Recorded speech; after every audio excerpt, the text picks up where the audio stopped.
Hey guys, welcome to another edition of the 5-Star Zone. I'm your host, Rico Beard. Going to break down what happened with Michigan State over the weekend. Michigan State loses their game to Illinois 38-16.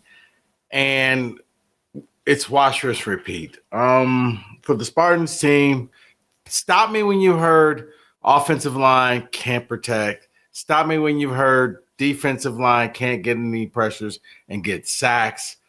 Stop me when you heard you can't score touchdowns. Stop me when you've heard you can't score over 20 points in a game. It's Groundhog's Day. It's wash, rinse, repeat. It's frustrating watching this team because you want to see progress, but you don't see progress. You see the same things over and over again, either in green uniforms, white uniforms, black uniforms. When you play a team, most of the time you're going out there and you're struggling. Now, is their season over with? No. They can win their next two games. They can make it to a bowl game. But this was a game that I thought Illinois was going to be a measuring stick game, and you didn't measure. Luke Altmaier, Michigan State comes off of a bye week, and you were hoping that you would see the Michigan State team that you saw after the bye week with Iowa, where they came out there, new team, new passion, and man, they laid the lumber to the Hawkeyes. Not this week. No. After the bye week, hey, look, the positives, Aiden Childs didn't turn the ball over. The negative, Aiden Childs had zero time to really sit back there in the pocket. I often wonder what would happen if he just had a decent offensive line. Not an all-pro offensive line, just a decent offensive line that would give this young man enough time to throw the ball. MSU is going to really have to dig deep and figure out what they want to do, where they want to go as a program, because this is getting old. Look, Jonathan Smith, he's not doing himself a lot of favors. I mean, not a lot of people really can get close to him. Not a lot of people know a lot about him. Not a lot of people really know what's going on in the program, okay? But Spartan fans do know, and they see they're not winning, and you don't know what to gravitate to. You don't know what improvements are we seeing? Where is this team going? What kind of direction are they going into? What do they want to be when they grow up? How about there? Where does this team want to be when they grow up? Because I look at this MSU team, I don't know. I really don't know. That's the frustration. A lot of people have been calling and texting me saying, hey, did Michigan State hire the wrong coach? And I can't answer that right now. You would like to think that you could give him some time. But on the flip side, Jonathan Smith has to give the Spartan fans something to hold on to. And I mean, they're not fun to watch. They're not. They don't score. I mean, we watch to see if Childs is going to throw an interception or not. That's really what you're watching for. It's like going to the NASCAR race and waiting for the crash. You're waiting for bad things. You're not waiting for the touchdown play. You're not waiting for big runs. You're not waiting for something. You're just kind of waiting to see how this team will let you down this week. Some changes are going to have to be made. Let's just call it what it is. Somehow or another, Michigan State's going to have to get their stuff together when it comes to their NIL collective. When you look at it, there's a lot of different ones, but there's no unifying cause. It's, from what I've gathered and talking to people in East Lansing, there's a lot of cooks in the kitchen, but each one is trying to prepare a different dinner. One person's trying to prepare Chinese. Another person's trying to do Mexican. Somebody else is trying to do Italian. Somebody else is trying to barbecue. And instead of all just getting on one page and coming up with something that works like you see at other schools, my biggest fear is this. If MSU does not actually settle down and figure out exactly what they want to do and how they want to spin and what kind of program they want to be, they're going to get passed by. And when I say pass by, you're going to go the way of like Purdue in football. Let's face it. It's nice that the Olympic sports are flourishing, but college sports is really about football and it's about basketball. If you want to fight me on that, you can fight me on that, okay? You want to be the outlier, be the outlier. but it's about having a good football team and a good basketball team. There are some schools, yes, that will have other things, whether it's baseball, women's basketball, or hockey. But right now, it's football. And for Michigan State, as many mistakes as he made, when Mel Tucker was the coach, Mel Tucker understood the assignment, and that was you got to be able to go out and fundraise. You have to be able to go out and bring money into the program. You have to be able to make your program attractive to top kids and top transfers in order to go far in the world of college football. Let me say it like this. Spending money does not guarantee you're going to win. Let me say it in the back. Let me say it loud and repeat myself for the people in the back. Spending money on college football or college basketball does not guarantee you're going to win. But not spending money, you take yourself out of the game and you don't give yourself a chance. So, is it a catch-22? It's a little bit. Do you have to be excessive? No. For me, I would probably spend more money in the transfer portal. If I was Jonathan Smith, if I'm Michigan State, first thing I'm doing is I'm trying to find 3 O-linemen. Yeah, I'm not trying to raid the SEC. I'm not kind of go the route of what Indiana did. Now, Indiana kind of hit upon they kind of hit upon a 4-leaf clover because they took a lot of people from his old school of James Madison. I'm saying this.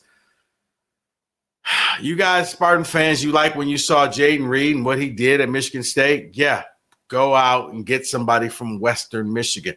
Scour the MAC. Scour the AAC, scour the WAC, scour the other conferences, the group of 5 conferences, and go out and get first-team players or second-team players to bring them here.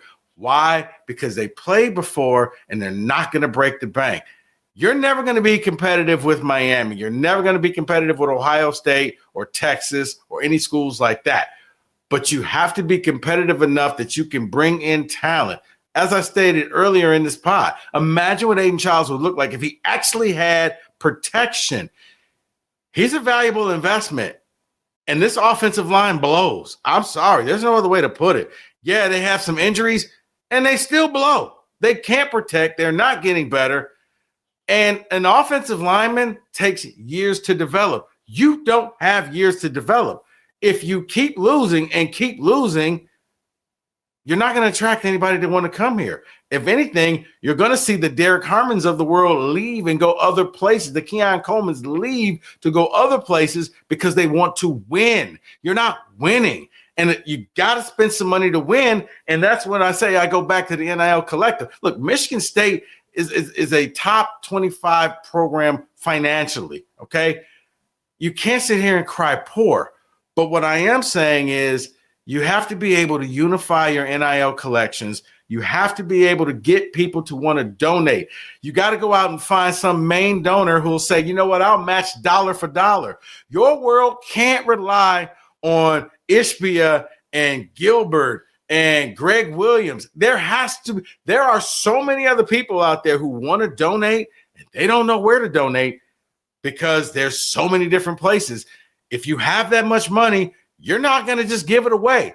If I'm MSU, if I'm the athletic department, unify everything and really hit it hard that every Spartan fan knows. Put it all under one name so that you know, hey, I'm donating to this program because this program is for Michigan State. Now, look, and I say that because, and I'm not saying this for the average fan because I think it's a grift when we ask the average fan to pay for our students. But what I am saying is, yeah, there are a lot of rich alums and donors and boosters who do want to contribute that aren't billionaires, but they got a lot of money. And if you get a bunch of these people who donate 100,000 or 50,000 here and there, you will build up your coffers so that you will be able to not only retain your players, but you'll be able to go out there and get other players to come in and help this team out in football, in basketball, but primarily so in football, because you are seeing the difference between the teams that Michigan State is playing. When you play at Oregon, not even a close game, not competitive. Ohio State, Lord knows that game hasn't been competitive since what? 2016. That's been a long time ago. Yeah, when you played Indiana, not competitive. When you go up against the upper echelon, MSU football is not on the same playing field. You got to be able to make this game competitive. You got to be able to actually win and upset some teams. I mean, long ago, as I stated before, Tucker got it.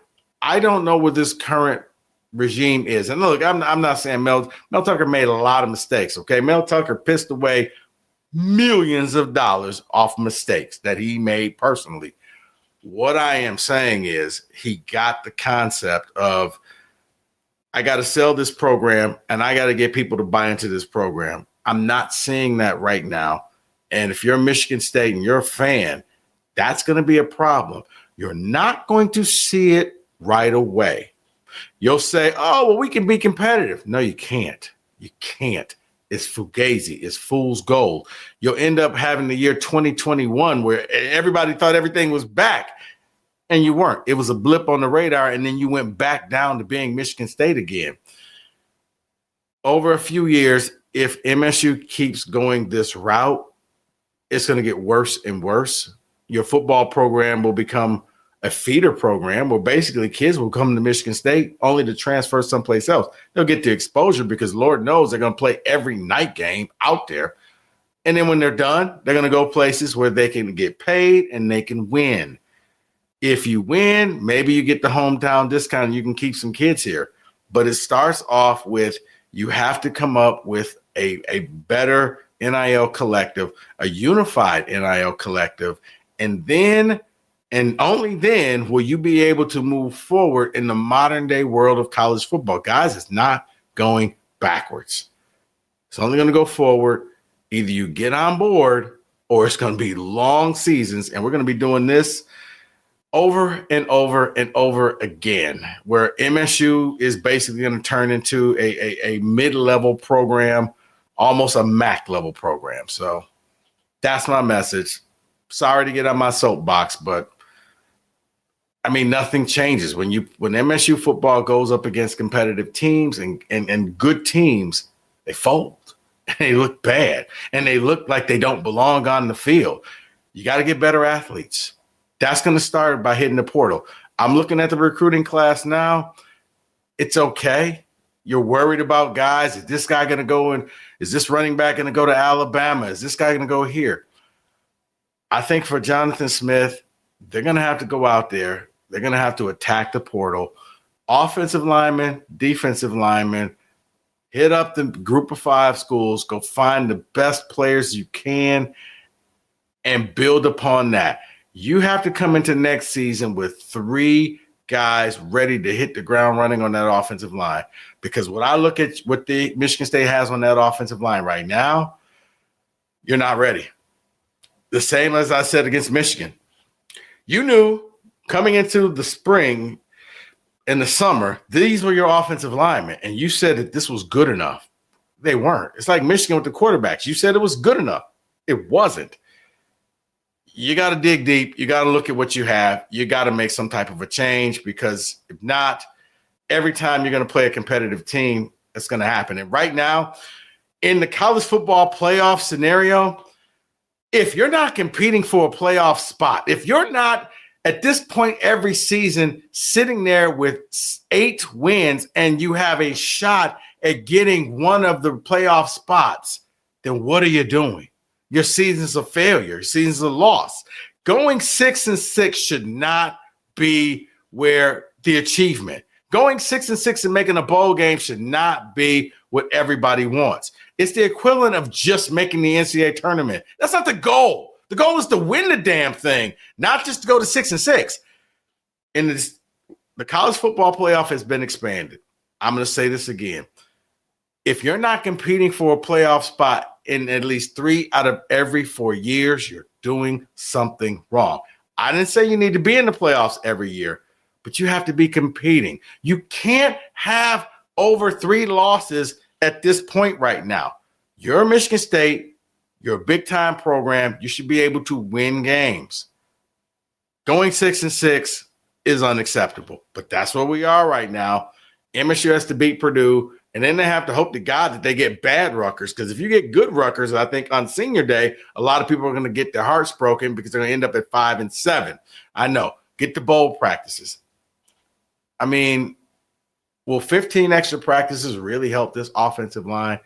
What's going to happen in 15 extra practices that they couldn't gain from the entire spring and summer and season? Anyway, sorry to go off on a tangent, but you know what? That's what podcasts are for sometimes. I'm your host, Rico Beard. Thanks for watching and subscribing. We'll be back later on to break down this upcoming week in the Big Ten. I'll have Harold Shelton with me from the Big Ten Network. But for now, have a great week, everybody. You've been watching the 5 Star Zone.